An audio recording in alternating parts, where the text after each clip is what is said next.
Welcome to Moving Conversations, a podcast for movement professionals by movement professionals. If you coach, train, or teach movement, Pilates, or fitness, then this podcast is for you. With more than 60 years of experience in fitness and Pilates, your hosts, Brian Ritchie and Nora St. John, explore the science of human movement, diving deep into the facts, myths, and common misconceptions, hoping to spark thought and conversation about how we view fitness and movement. Now, let's jump into Moving Conversations. And welcome back to Moving Conversations. I'm Brian Ritchie. Joining me as always is Nora St. John. Good morning, Nora. Good morning, Brian. How are you doing? Doing good. Had to fight the snow coming in again today. I think they were right. I think the East Coast is going to have a lot more weather this year. Oh boy, very exciting. And I know DC kind of has a tough history with that. Yeah. They don't know what to do with it. And right, exactly. I will say this morning, totally off topic whatsoever, but I read this and I thought it was brilliant. You know, everybody says, oh, you shouldn't go and do like donuts in a parking lot with your car and all this kind of stuff. And I have to say, I believe the opposite is true. This morning, my parking lot, there was not a trace of a car in the lot. It was wide open space. I turned off the traction control on my truck and I did 360s. I did donuts for about 5 minutes. But I got to tell you, my car control ability came back to me in no time. I was going in and out of spins and in and out of drifts. Nice. And everything was coming back. So the fact that I haven't had to utilize that knowledge, that muscle memory came back quickly. And I'd rather have it be in a safe place like a parking lot than someplace, like on 270 coming into work when, I'm surrounded by all these other cars. I love it. So practicing for snow, right? Exactly. We talk about winterizing your body. This is like winterizing your motor control. Exactly. And it really was, because at first I was like, whoa, I got a little out of control. And I thought, and within 5 minutes, my body sort of remembered how to get out of a spin. And when your back end gets loose. So I said, all right, this was good practice, and nice. So just something, if you're having to deal with it and you haven't in a while, it's always nice to refresh that memory. I love it. So, I love it. That's great. It's also so much fun. Brings out the kid in me. I can't help it. That's awesome. All right. So today's topic, we're going to go and review a little bit. We're going to be talking basically today about tendonitis and tendinosis.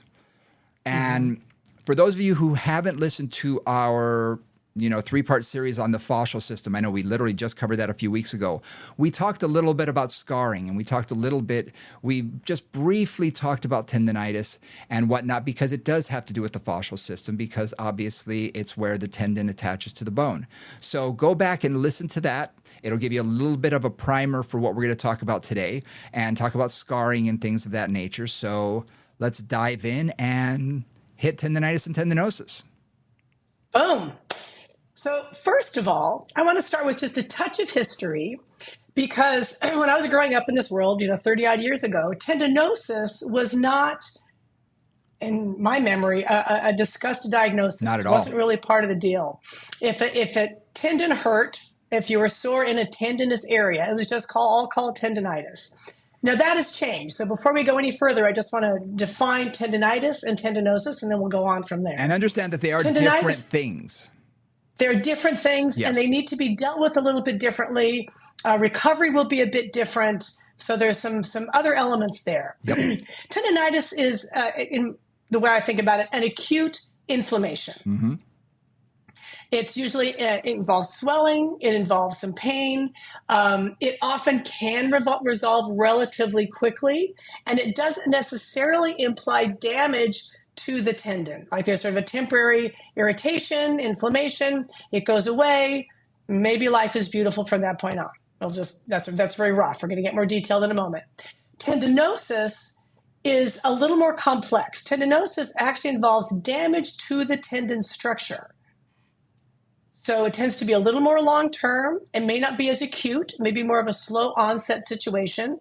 And because the tendon needs to fully heal and recover and remodel, it's going to take potentially a lot longer to recover, and there isn't necessarily an inflammation component. Mm-hmm. And this is what I'm finding. Summary? Yeah, it's a great summary. This is what I think we are seeing much more of, is more of the tendinosis in my facility. And I think in the gym environment and even the Pilates environment, because these are the things that are chronic. They're the things that are longer lasting. They're the ones that don't go away quickly. They're the things that may be that lingering, nagging thing that is just, it's always there to a somewhat of a degree. Whereas, I mean, just from the name alone, tendinitis, itis usually means inflammation. So it's an inflammation of the tendon itself. So when I see tendinitis, I will often ask, how long have you had this?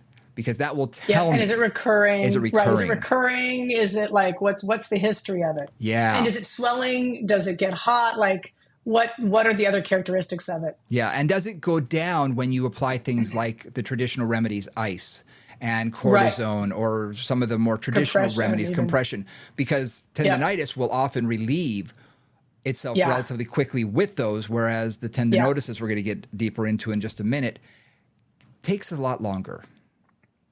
Yeah, they're just not as easily dealt with. Yeah. So what do we do for tendinitis? Let's do that. Well, first. let's just talk about what tendinitis is. Yes. So so tendinitis, right? Tendonitis, inflammation of the tendon. Boom. Now, when I find that most commonly occurs is in a situation where two things. I'm going to talk two different ways here. One way is in a situation where a part of the body is not used to the stress that's being put on it. So classic example that I use is, I've worked with a lot of dancers and athletes over the years. And I remember this one kid who came in who had been to basketball camp for 4 weeks. It was like a 4-week summer basketball camp. Mm-hmm. Now, prior to that, he played basketball maybe twice a week, every now and then for a little while. Suddenly he's playing 3 or 4 hours a day. Yep. And he ended up with Achilles tendonitis. Mm-hmm. I mean, what do you do in basketball? You jump, you're changing directions a lot. And basically, how I think of it is this: if you think of the tendon as being like a firm, a bit of structure that runs inside of a sheath, kind of a fascial sheath, if you will, for tendon to work, it has to glide smoothly through that sheath. Mm-hmm. Okay. Now, and it requires, and there will be some damage if you overdo it a bit, but if you don't give your body enough time to recover and heal from that, you will start to build up irritation and then potentially even scar tissue between that sheath and the tendon. And then things start to get sticky, because then as soon as you go and stretch that again, it tears those little fibers open and you get more inflammation. Mm-hmm. Is that pretty clear? Yes, absolutely. I can't tell you how many times I've had someone, like you said, go away to basketball camp. The one for me is always the tennis camp. It's someone who plays once or twice a week. Then they're like, I'm going to go to tennis camp this summer. And immediately in my brain, I'm like, no, please, no. Because I know that their coach is going to want to improve their game, and they're going to teach them something like topspin. Uh-huh. And they're going to do the same motion for hundreds and hundreds or even thousands of repetitions in a row. Yeah. And tendinitis is really an overuse injury. Absolutely. It's something that occurs from overuse, not a one-time thing. It's more accumulation than, acute trauma. Yeah. So it's over and over and over and over. And after several thousand repetitions, you've created some inflammation within the muscle. The muscle's done more than it's ever done before. And then you're going to have that tendinitis. You're going to have that irritation. And that's where I see it. And again, basketball, jump shots. Beginning of the season, over and over and over, and you get that inflammation. Dancers who've been teaching, have been doing like 3 classes a week for an hour and are suddenly doing 3 classes a day for 2 weeks. Dance camp in the summer, same thing, and are suddenly on point, or they're jumping or whatever. And this is not that the muscles can't accommodate to that. And this is really important. It's really that you're doing more than they're able to do at that time. Right.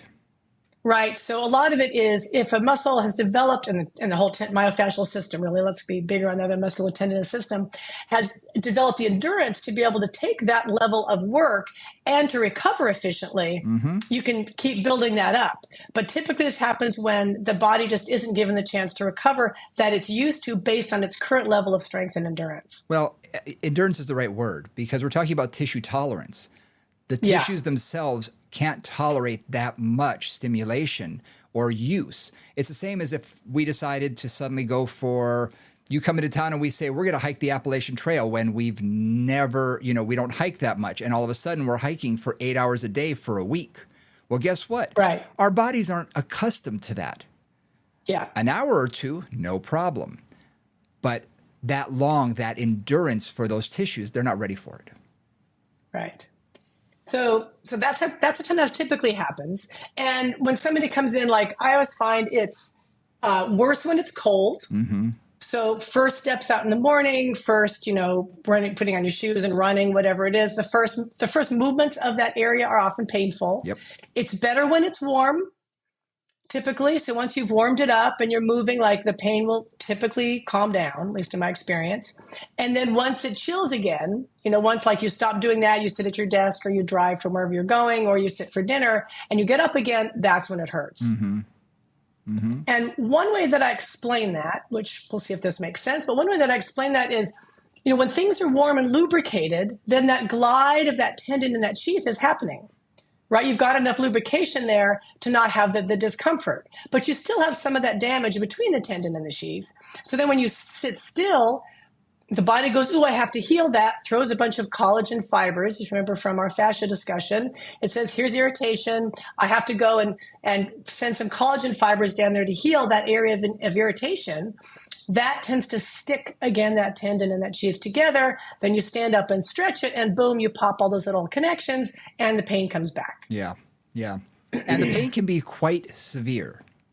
It can be quite severe, yeah. It can be very sharp. Mm-hmm. And that's sharp and hot and painful. Absolutely. And that's what we tend to see, especially when we see tennis elbow, elbow tendonitis, or we see, Achilles tendonitis or even patella tendonitis. We see that inflammation. We see that it is usually hot. There could be some swelling, and it takes time for it to heal. I just went through a bout with my biceps tendon, and I jumped into the gym too soon and started going back to old weights and started lifting and things and was really getting into it and ticked it off. This was last year. And it was like, oh, okay. And it took time to let it heal and rest. One thing that I find, this may have been because of the population I worked with, which again was a lot of sort of dancers, young athletes and stuff with this issue. But I found one of the things that worked really, really well for me was creating more mobility in the muscle attached to that tendon.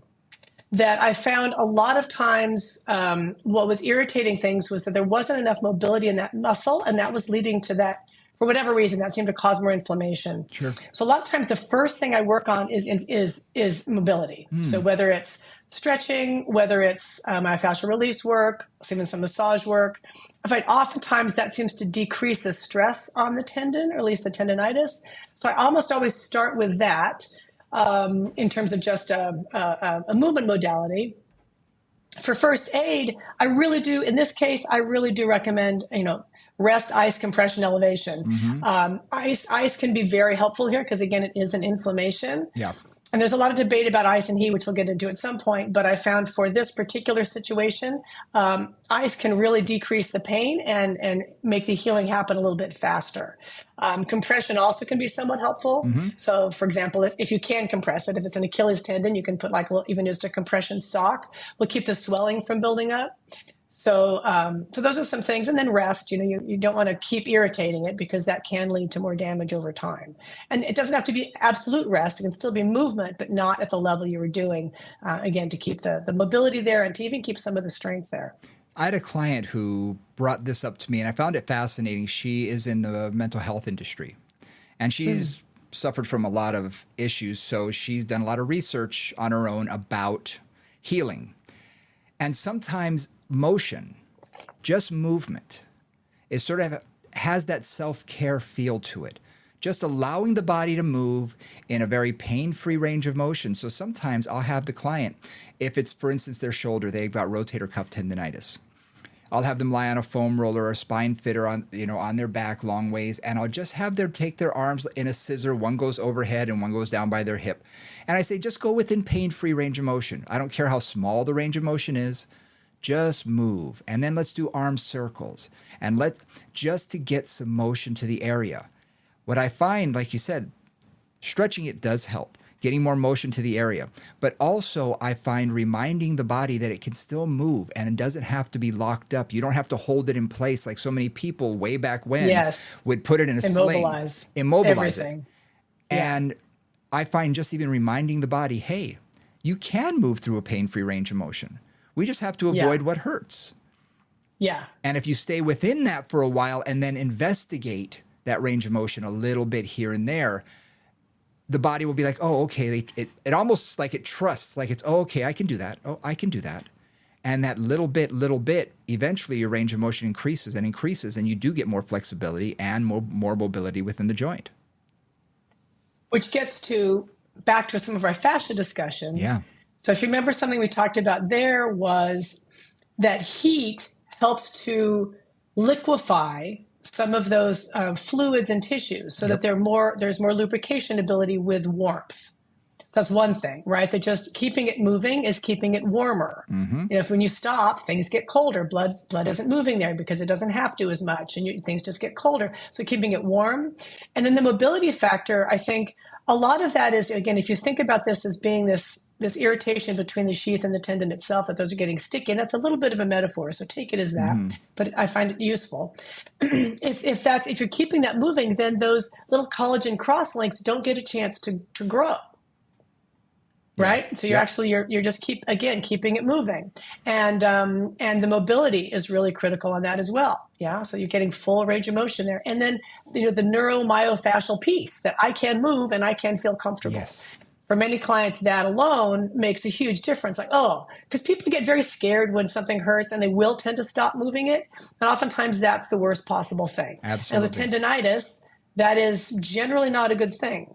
The second step after all of that mobility work is strength, because remember, the underlying problem here is that whole structure didn't have the endurance necessary and the long-term use necessary to do what was being asked of it. So the next thing is really strength. And when it comes to strength training, I'm going to always preface this. There's a progression that I find works very well for this. Okay. Yep. We start with isometric, because too many people, especially in a body part that is fairly strong already, they'll think, I can go back. If they were doing, let's say, we're talking patella tendonitis or even Achilles tendonitis, and they're used to doing calf raises. Well, I can lift my body. I have to every time I walk upstairs. But you know what? Those tissues, you're just going to keep ticking off if you try and do your own body weight. So I find that isometric is a great way to get the muscle primed, get it ready to go. I find this especially works really well in the shoulder when it comes to rotator cuff, because sometimes just moving through that range of motion, you'll find that it doesn't want to move through the range of motion. So just allowing it to hold in place and applying a little bit of pressure and gently increasing that pressure and then releasing it. So I do it like on a count of 10. At 1, I'm barely pushing. By 5, I'm pushing it as much as I'm going to, and then I back off through the 10. And I find that works really, really well. So isometric, nice. I find works great. Next step would be eccentric. So controlling the downward descent. So I may, let's continue with the shoulder. I may take them and I'll move them into an externally rotated position and just hold that. And sometimes it's just if I have them lying on their side with their humerus, their upper arm bone against their ribs, okay, and their elbow fixed basically to the side and their arm is rotated out. So their arm is bent at 90 degrees, their arm is rotated out. I'll just have them control the motion down with no weight. Yep. And then I'll lift it back up if they can't, and then control it down. Most people can withstand that. And after 2 or 3, times of doing that, whether it be 2 or 3 sessions or 2 or 3 weeks or even 2 or 3 repetitions, then I'll let them go into a concentric where they're lifting the arm and controlling it down. But if you notice, I haven't mentioned any weights. I haven't mentioned any resistance. No, there's like gravity. Gravity and body weight in a way. In this case, it's really just your arm. Yep. And I do the same thing with the Achilles tendon, which is the other place, or even with the patella, where I start, I kind of get them using the leg that isn't injured to push them up onto, a heel raise, right? So just don't worry about the other leg. Don't let it work too much. Hold on to a counter or a bar, whatever you're holding on to, and slowly lower down. And then again, use that leg to push up and slowly lower down. Both with straight legs. Then I also do the same thing with bent legs to work on both the gastroc and the soleus connection there. And honestly, I mean, then I also work a little bit three-dimensionally. So like for the rotator cuff, do not just, even if it's an external rotation rotator cuff issue, I'll do also internal rotation. Absolutely. Or with the ankle, I'll do, if it's the Achilles tendon, I'll do plantar flexion. I'll also do dorsiflexion, and I'll do inversion. I'll do eversion, because a lot of times it's that you want more of the area participating if possible in the action, right? So it can take some load off of whatever area is irritated. No question, no question. And if you start very gently, the body responds fairly well. So that's been my experience. Yeah. So I'll use like the lightest band when I give them homework to do. I'll say, here's the lightest band possible. What I find for especially the rotator cuff, and when I'm having them do isometric sometimes, is I'll have them hold in a standing position, elbows pitched to the side and their hands out in front of them. I'll have them hold it with both hands, and I'll have them do the other arm, take it into external rotation, and just have them isometrically hold the other side. The injured side, or the weaker side. Because that's going to be doing what I do here in the facility, is applying that isometric. And there's something called physiologic overload, where you'll have an area within a range of motion that may be the sticking point. It may be an area that is most angry, and sometimes it's in the middle of a range of motion. Well, if you train isometrically before and after that, it can bridge that gap. Nice. Over time. And that's nice. I mean, anytime in physiologic overload, if you train something isometrically at a certain degree, like 90 degrees, you're actually going to get stronger for anywhere from 7 to 10 degrees on both sides of that. So let's say if you're at 90, from 80 to 100, you're getting stronger. Yeah. So if you approach where you're the weakest and just train isometrically there, then go beyond where you're weakest and train there, it can bridge that gap. Nice. That's great. I love that. And for me, again, I'm going to go for Brian's doing shoulder. I'm kind of doing ankle, just because these are two common places for tendonitis. With the ankle, a lot of times what I do, because that's, you can certainly do TheraBand work and that kind of thing with it, add a little bit of resistance to it. But I've often found for a lot of people that I've worked with this, they'll just have them supine, just lying on their back with their feet up in the air. So they're already getting a little less blood flow there than they could be, just because gravity is taking it out of them. And just plantar flexion, dorsiflexion, no resistance, just gravity, really. Plantar flexion, dorsiflexion, and then plantar flexion with inversion and eversion, dorsiflexion with inversion and eversion, or ankle circles or that kind of thing. And with many of my dancers who are trying to heal some version of tendonitis, could be Achilles, could be peroneal, could be other kinds of things. They do that, and I just have them do that before class or before whatever activity they're going to be doing, and that's often taken care of within a couple of weeks. Do the mobility work and then do the strength work, even without a lot of resistance. Then we slowly build that up over time. Sure. But just getting the movement back and getting the strength back, both isometrically and also just minimal resistance, seems to be really helpful. Yeah. For the ankle, one exercise that I find that really helps to get the mobility back are what I call ankle alphabets. And that's just exactly hanging over, find a table or something where your feet are off the ground and hang over that way, or cross a knee over the other knee, and literally just draw the alphabet with your toe. Your big toe's the pencil, and draw the alphabet, because you're going to be working in three-dimensional motion, all the ranges of motion. So the ankle doesn't tend to want to freeze up, which is so likely. Yes. If you do nothing with it and you start limping, I can tell you. Yeah. You start limping and reducing the flexion and extension in order to protect it. Or if you've been in a boot for any length of time, which sometimes they will do, which will be basically immobilizing it, you will find that you need to get that mobility back. So that's one thing that I find that works really well, and you don't need to put any resistance on it to start. Just draw the alphabet. And it's exhausting. Exactly. Yeah. Yeah, and I've had clients who are like, but I never have a chance to do that. I said, okay, these are my clients who are busy working people. I said, are you in meetings? It's like, yeah. How many meetings are you in, a week? Like, well, pretty much I got 1 or 2 every day. I said, are you fully engaged in those meetings? They're like, well, not really. I said, okay, so cross one ankle over the other knee and do your alphabet while you're in the meeting. It's like, I always try to give people, like, this doesn't have to be a time set aside. But how can you just do this when you're sitting there? You're bored, just point and flex your foot, or in your case, like, just gently rotate the shoulders, right? I'm hanging in me. You can kind of do that. People aren't going to think you're too weird. So anything that you can get just to keep that area moving rather than being static. Absolutely. Absolutely. So again, start with isometric, go into an eccentric, then you can get into concentric. And with the ankle especially, you have to just be cautious when you're doing concentric if you're using body weight, because that can be a little bit too much, especially for some of our larger clients. It can be a little bit more challenging.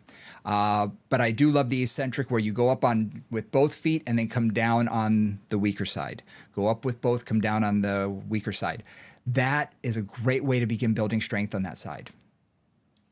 And in the Pilates environment, we have really incredible tools for this, because we have both the reformer, the foot bar and the reformer, where you can really adjust that resistance as you like. And again, have them come up and then go down slowly for the eccentric work. You can adjust the resistance wherever you need to in terms of getting the ankle working. And then on the chair, the classic Achilles stretch on the chair, you push down fast, maybe with, again, have the pedal together with a strong leg, and then slowly come up. And you'll feel that that little eccentric judder, if you will.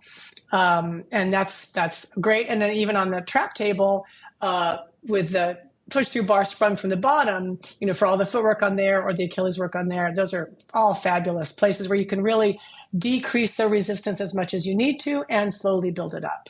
I have used the chair countless times for people who have had ankle injuries in general, but also ankle tendonitis, where you have that hover, and you literally just, with a fairly light resistance, dorsiflex, plantar flex. And you're going to find everyone can plantar flex. They push down real easy. I say, now control it back up. Exactly. Then down. And they're always like, why is it doing that? I said, well, you've got a little weakness, a little bit of motor control issue. Let's practice. And after, a couple of weeks of doing that regularly, suddenly it's nice and smooth. And they say, oh, I think I got this. You increase the resistance. You can really do things. So the chair is an incredible, tool for that. I love that.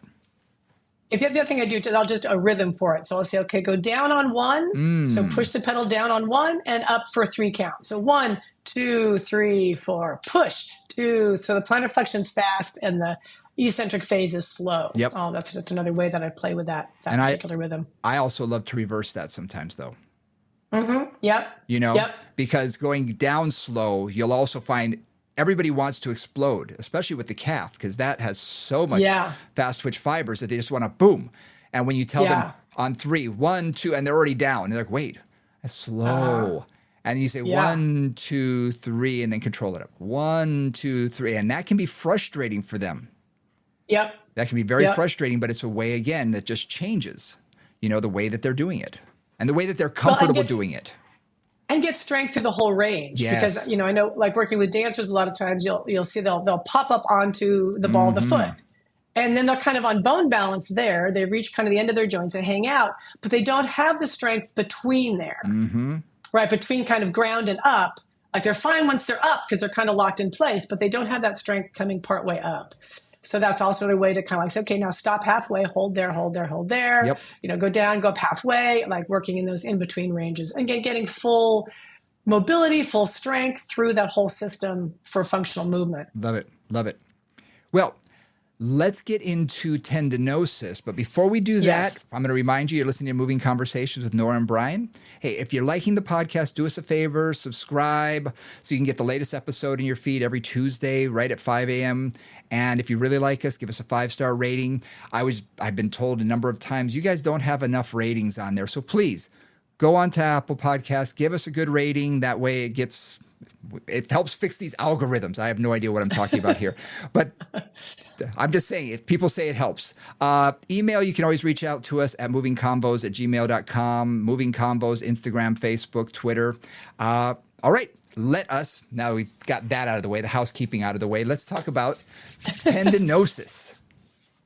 So tendinosis is more recalcitrant. This is where the tendon has perhaps had tendinitis enough times or long enough, or there's been an acute injury or something where there's actually damage within the fibers of the tendon. Yes. This tends to be harder to resolve. So again, going back to Fascia 101, if we are trying to remodel our tendon so that those fibers are in the appropriate orientation to take the stress that we want to put on them without being irritated. That's kind of what's happening there. It takes time, 6 months, 6 to 18 to 24 months, depending on who you talk to. So, so tendinosis is much more a process of, I find, a slow, gradual, progressive build of strength and mobility. If you go too fast, you'll tend to just irritate the area again. And again, and again, and again, and again. So it's very, it can be frustrating for a client. And next week we're talking about elbow tendonitis, and tendinosis is classic. There, where it just gets stuck.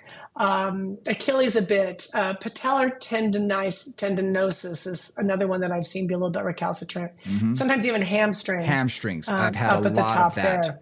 I can't tell you how many people I've had say they first got the tendinitis in high school playing soccer. Females, especially. I've had a lot of female soccer players, and it's stopped they say it stopped my career. But, they stopped playing because it was so recurrent that it was constantly happening. And they're in their 30s, and their hamstrings are still angry. They still, if I do something, it gets upset again, and then I have to stop. I can't exercise. And it's like, oh my gosh, okay, we have to, forgive the term, but dig into this, because this is something that is going to keep recurring unless we do something about it. Right. So with tendinosis, there's a couple of different ways that I work with tendinosis. It's very different than tendinitis.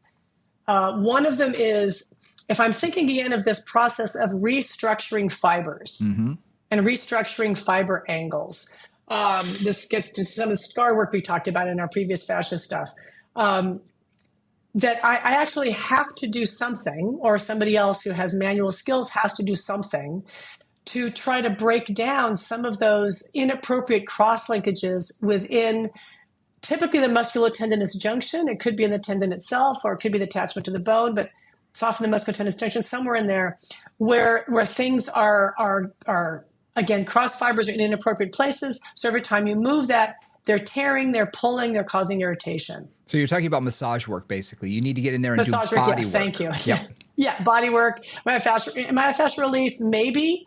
As Brian I've said in other contexts, it's hard to work hard enough on yourself. Yep. For a lot of this is where it takes somebody who's a little, masochistic, willing to go there. Yeah, exactly. Willing to go there, because most of us are not willing to work an area hard enough to really create some of that breakdown, because you have to break down the tissues you don't want and then build the tissues you do want. You can't just break down the funky cross linkages. You have to make sure that you then rebuild in the vectors and angles that you want. Right. You need to break it down before you can build it up. Yeah.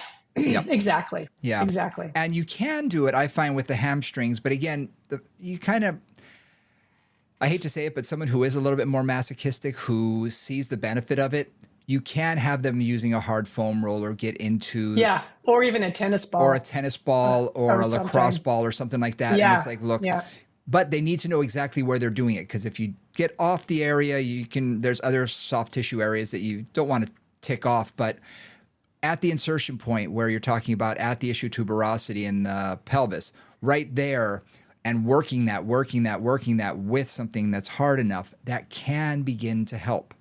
Because there's a lot of people out there who aren't specialists in massage and things like that. So this is something that we can teach them how to do. But I, like you, highly recommend get yourself a good massage therapist that you can send them to, who's willing to dig in, or a physical therapist. And I find right now a lot of physical therapists aren't really doing a lot of hands-on work as much as they did 20 years ago. So you need to find someone who's really good at it, who's willing to work hard. Yeah. One thing I say, if you are going to do this as self-work, right, if you do a self-massage, is don't do it every day. Yes. So I'm kind of on a 3 times a week plan. That's been the most successful for me, because what I want to do is I want to, this is in my mind, and this is kind of how it works from a physiological perspective, at least some of the research implies this. I'm breaking down those fibers. The body's going in and clearing out that gook that I got rid of, but it hasn't had a chance to grow new fibers again. Right. That's kind of the idea is I want to break down what we've got and then let that just get cleaned out and then go at it again, Yep. allowing myself time to recover in between. Yep. I have a lot of type A clients. I'm sure many of you do. And they'll just go, well, 5 minutes is good. Half an hour is better. And they end up causing more trouble than they solve.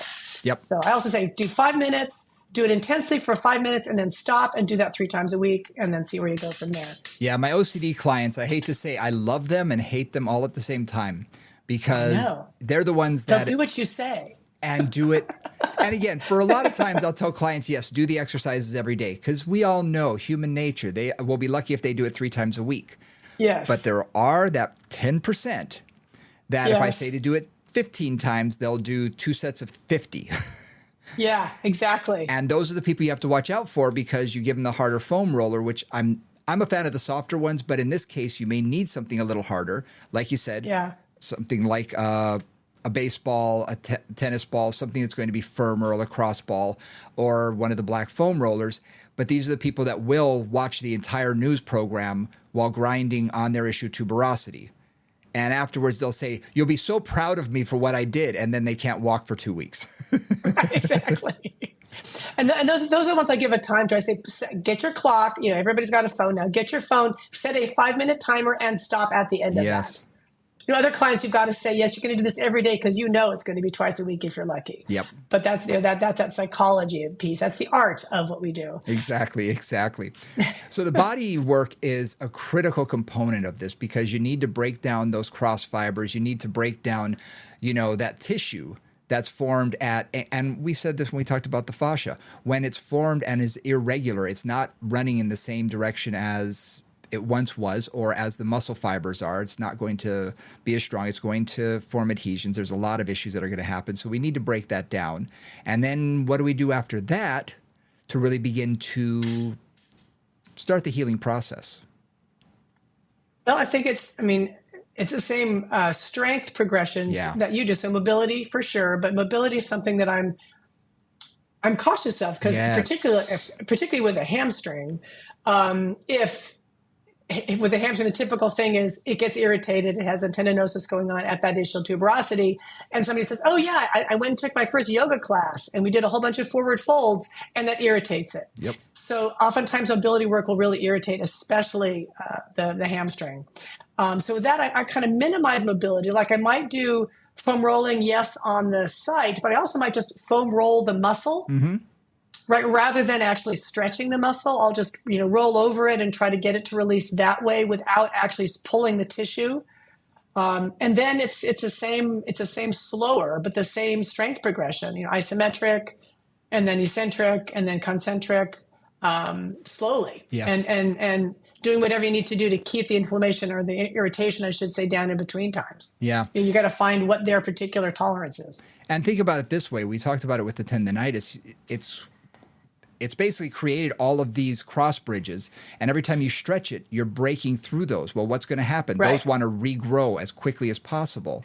Yeah. So if you stretch too aggressively, which a lot of people do, especially with the hamstrings, I find that that's the one that's probably most problematic, as well as the Achilles.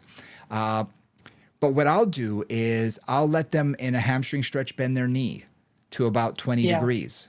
So they're still going to get the belly of the muscle, but they're not going to feel it at the tendinous junctions as much. Yeah. They'll feel it more in the middle. And to do it and I'll say about a 3 or a 4 for intensity, not a 6, 7, 8, which is more what people are used to doing for that. Yeah, and cueing the bent knee, feel it in the belly of the muscle is critical. Yes. And most clients can get that. Most times it's like, okay, just, come into your little bit of a stretch. If you feel it at either behind the knee, in some case I'm working on that, or up at the ischial tuberosity, bend the knee a bit and try to feel it really in the muscle, in the belly of the muscle. And they can usually figure that out and feel that difference. Yeah. We also have to remind people that that works really well for 2 joint muscles. Because you can basically shorten one end by bending it while you're still lengthening the other. Biceps tendon, I see a lot of tendinosis in the biceps tendon as well. And the unfortunate thing about that is we also get an inflammation of that sheath so much that it wants to pop out of the bicipital groove. And then we've got other issues in that Right. area where it doesn't sit still, it's moving around, and you go to stretch that, or they take their arm behind their back, and it just causes extreme excruciating pain. And this one I do almost entirely manual work on. Yeah. I don't find that like just a stretch will do. Like I just really just grab the bicep and try to kind of peel it up off the bone, if you will, and just give it some of that. And that's I found to be very effective on that. I don't do rolling on it or anything. I just squeeze it and kind of lift it up. And I found that to be really helpful. Interesting. With the biceps tendon. I like that. I haven't used that technique. Usually for me, it's just working elongation, sort of going toward the heart. I mean, all things that we learned in massage school, but trying to lengthen it that way, but not taking them. I don't want to take the arm behind the body because that's going to put into too much stretch. So what I'll do is I'll put them on my massage table, my stretching table, and with a bent arm, I can work it that way, and I can roll it. Instead of peeling it up, I can roll it. I can work toward the heart and just stretch it out gently toward where they're feeling it, basically. They're feeling it in the shoulder. Yeah. It's basically lengthening it toward that spot. And I'm doing this. I'm doing this as we speak. I'm massaging my bicep tendon right now. Yeah, exactly. That feels good. So you guys at home, like one of the things that I really encourage people to do is to see what you can do yourself. Because I know for me, like I've got a little biceps tendonitis going on at the moment. And if I just massage that, like the pain goes away almost immediately. Yeah. And I can tell it's tight because when I grab that muscle, it feels kind of sharp and kind of grisly and kind of yucky. Same thing with the triceps, and I'll just feel like it's not happy. And I wouldn't know that. Like I will not know that if I'm just hanging around. I'll know it because if I really bring my arm behind me, I'll get a little bit of pain in the front of my shoulder, which lets me know things are tight. But if I just grab that muscle, I'll go, oh, okay, so things are getting a little sticky in there, a little tight. And again, that just getting them to let go, getting them to glide. Yeah, that does help a lot. Right. Does help a lot. Yeah. So what are some other things that if you went to the doctor, for instance, okay, for either tendinitis or tendinosis, because usually that's what they do. They get an MRI or they get checked out. There's certain muscle tests that a physician can do that tells them, okay, it's bicipital tendinitis, it's rotator, whatever it is, or Achilles tendinitis. What I find common is usually going to be an anti-inflammatory of some sort. Yes, that's step one, typically. Step one. Whatever you can tolerate. Physicians in general, getting rid of the inflammation is primary. I mean, that's something they've got to do. So getting rid of the inflammation. So an anti-inflammatory of some sort. And a lot of times people will already be doing that because they'll take whatever over-the-counter NSAID, floats their boat or works for their body. Everybody's body is different. Next step oftentimes is going to be cortisone. Yes. And I find cortisone sometimes works like a charm. Other times doesn't work nearly as well. One thing that I always have to say about cortisone, because of what all the doctors tell me this in sports medicine, is two things. One, when you inject cortisone into an area, particularly a tendinous or ligamentous area, it can cause tissue damage by itself. Yes. Just something to be aware of. And so typically, unless you're, again, a high-level athlete or whatever, you're not going to do more than 3 of those over a period of time. And typically, there's a couple things, too, about just generally steroid injections. One is they may have immediate pain relief. They may have pretty quick pain relief. Mm-hmm. But understand that it's kind of like they're on an anesthetic, okay? So do not, just because they feel better, they had a shot yesterday, they come in to see you the next day, they feel a whole bunch better, do not go back to their previous program. No. Because you're not getting accurate, like that tissue hasn't healed. That tissue may have calmed down the inflammation, but it hasn't healed yet. So still start where you were and slowly build them up. And then I often find it's not till 2 or 3 weeks after the injection that I know whether it's going to stick or not. Right. Because after that 2 or 3 week mark, it'll either be better, and that's great, and we move on from there, or it will just start to come back, or it will not have made any difference at all. Like all those things are possible. Yeah. So just be aware of that with steroid injections. What I like about steroid injections is it does cause a rapid de-escalation of the problem. So we're going to have a reduction of inflammation.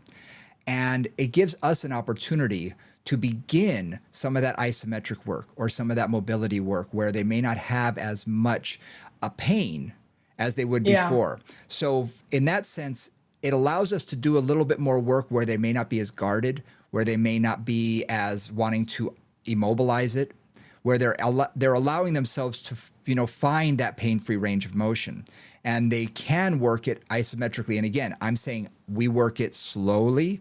We're slow and soft. Don't go overboard on it because you're just going to tick it off and make it, it'll recur. It'll come back. But it gives us an opportunity to sort of take advantage of the inflammation being reduced to, okay, we can begin the process slow and steady. And I find that can help. But yes, at the same time, if it's tendinosis, I mean, the client may need multiple injections over a period of time, or the doctor will give them multiple injections over a period of time, for the same and remember, injury. tendinosis isn't fundamentally inflammation. No, it's true. So, you may be, in some situations, you may be damaging the tendon more by getting the injections than you are, and you may be solving short-term pain relief for long-term, not healthy tissues. Interesting. So I'm always a little tendinosis again. This is the tools in the toolbox. Anti-inflammatories and steroid injections. Those are the typical tools. So I'm always a little cautious with. I think more cautious than you are, Brian, with steroid injections. Yeah. The other thing that I just literally talked with a client about today that's becoming much more prevalent that we're seeing is doctors suggesting PRP injections, plasma-rich platelets. And they always ask me, I've had a number of clients have them, and I haven't seen a whole lot of success.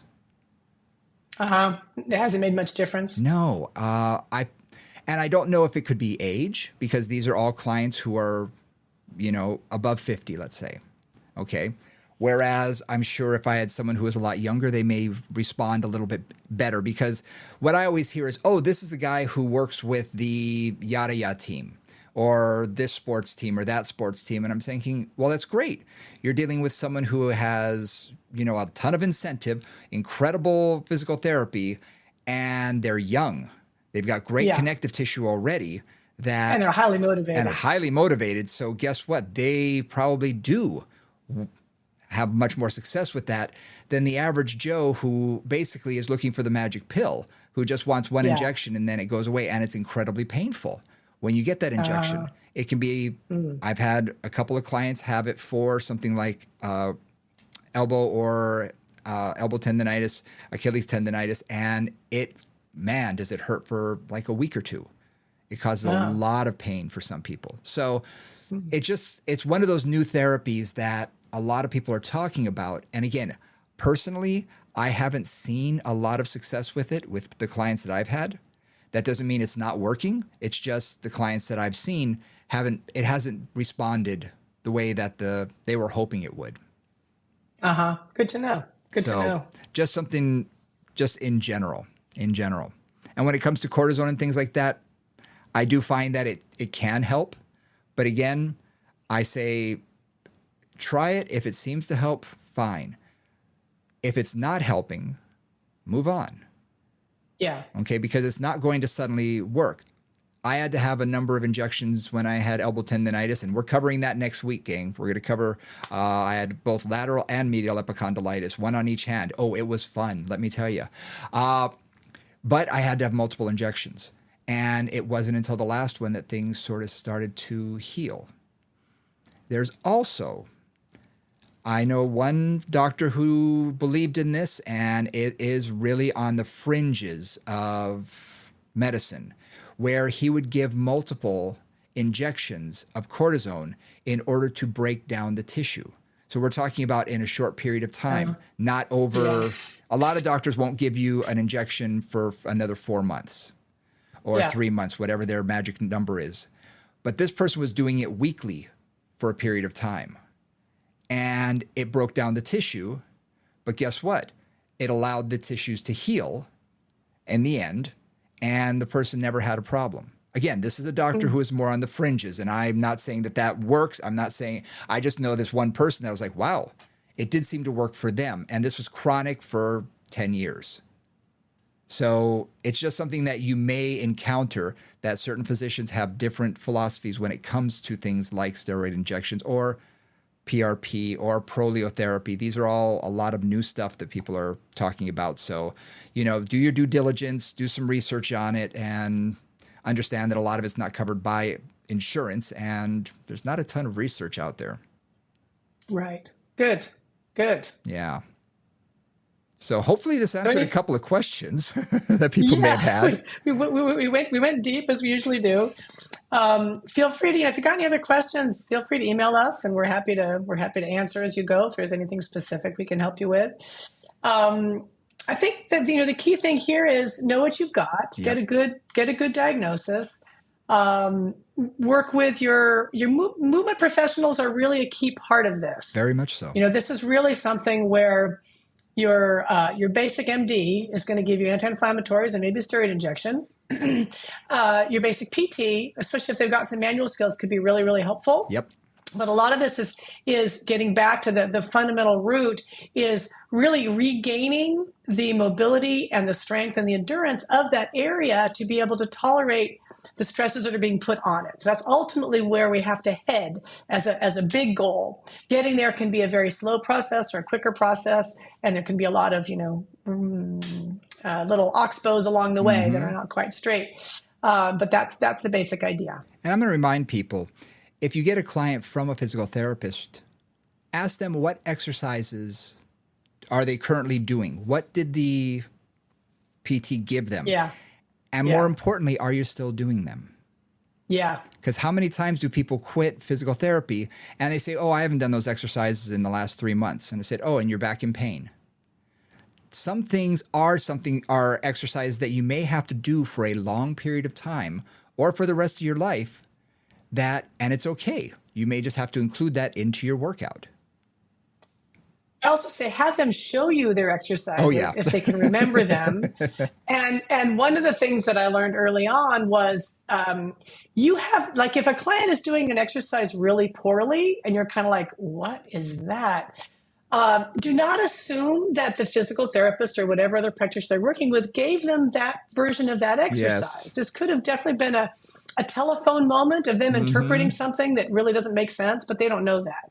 So I'm always like, well, that's interesting. It's a nice way to do it. We're just going to try it a little differently today. I'm always very, very politic about that. I really don't want to tear down any other practitioners or anything like that, or have them doubt, or have no faith in whoever they're working with.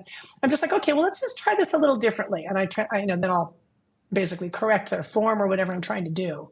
We so call just it something to be aware of there too. Yeah, we call that making the exercises your own. Yes, there you go. And even in my facility, the first session we give them homework. They come in for the second time, we go over the homework, and every time they've either got questions or they are doing it, some of them so wrong that you're thinking, I don't even know how you got that out of what I showed you. Exactly.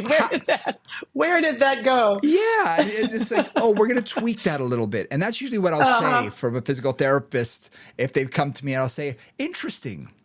Let's just tweak that a little bit. Let's exactly. And sometimes in the tweaking, they'll say, "Oh, this makes sense. So and so may have mentioned this or whatever," and just say, "We're just going to modify this a little bit. We're going to tighten this up a little bit." Don't make them wrong. Just say we're just going to adjust this a little bit. Exactly. Yeah, exactly. Yeah, but always remind them to continue to do those exercises because, how many times have I talked to someone, I say, if I can give you 5 exercises that'll keep your back from hurting the rest of your life, would you do them? And they all say, yes, yes, yes. Say, if you had to do them every day for the rest of your life, would you do them? Yes, yes. But as soon as the back pain goes away, when's the last time you did those exercises? Oh, yeah, that was a while ago. So again, remind them, especially for tendinitis and tendinosis, sometimes you have to keep that area strong. And if you stop doing the exercises, you can't get weak again and you can have a recurring issue. Yeah, absolutely. Cool. Well, I think we hit just about everything on that. Thank you guys for joining us for Unmoving Conversations. And again, we did a deep dive into this. Next week, It's a fan's choice. Someone reached out to us and said, would you please, please, please do golfer's elbow and do tennis elbow? So I said, absolutely, which is why we thought, let's do one on just overall tendinitis, tendinosis, and then we'll jump into a specific.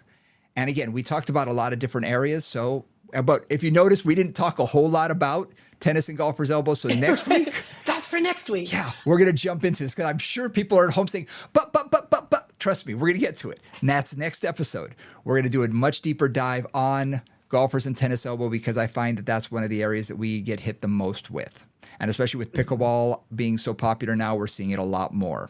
So if you have another topic that you want us to cover, please reach out, movingconvos@gmail.com. And until next time, keep it moving, guys. See you later.